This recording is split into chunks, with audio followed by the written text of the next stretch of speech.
అయిపోద్ది. దీనికి ఇంట్లో ఉన్నంతసేపు గుడికి వెళ్ళాలని కంగారు, గుడికి వచ్చాక ఆరతి అయిపోద్దేమో అని కంగారు. ఎప్పుడు ఏదో కంగారు ఉంటుందంటే నీకు.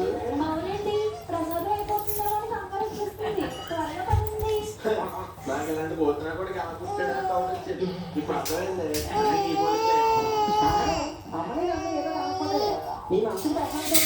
నీ అమ్మను పెళ్లి చేసుకుని అన్నగా ఆ మనసు అక్కడ ప్రశాంతంగా ఉంటారా?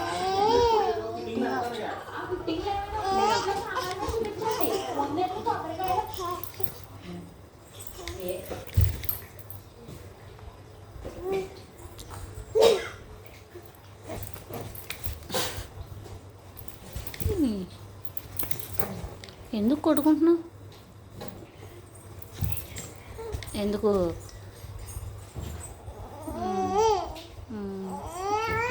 బాగున్నాయిలే నీ చేతులు.